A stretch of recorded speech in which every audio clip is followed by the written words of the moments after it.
కళ్యాణి, అమ్మ ఫోన్ చేసింది నీతో మాట్లాడటానికి. ఇప్పుడు నేను ఫోన్ మాట్లాడే పరిస్థితిలో లేనండి.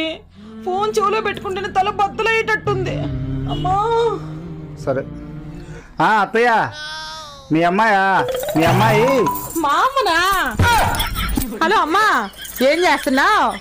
ఏం కూరండా? అవునా? తాగొద్దని ఒట్టేయించుకుంది. తాగినట్టు తెలియకుండా మేనేజ్ చేయాల.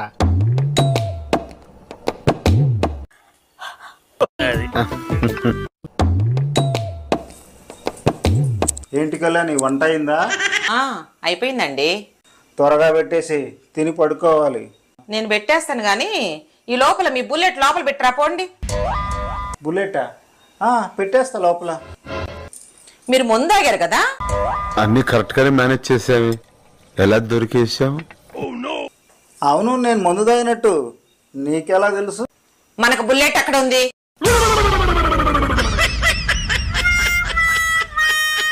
నిన్న పందిరి దగ్గర పూజ అయిపోయిన కానించి కనపడతలేదు.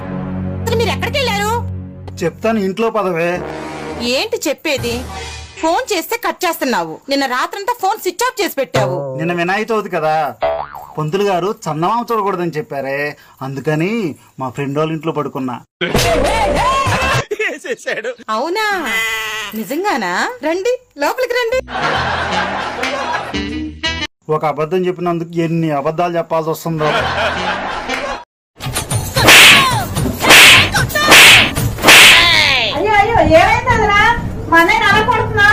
చూడదనా, పొద్దున ఫోన్ చేస్తే ఒక అమ్మాయి మీరు డయల్ చేసిన వారు వేరొకరితో బిజీగా ఉందని చెప్పింది. నాకంటే ఎక్కువ అది. చెప్పమ్మా, మీ ఆయనకి ఎలా ఉంది ఇప్పుడు? ఇప్పుడు పర్వాలేదండి డాక్టర్ గారు. నర్స్ వచ్చినప్పుడల్లా కొంచెం లేవగలుగుతున్నారు.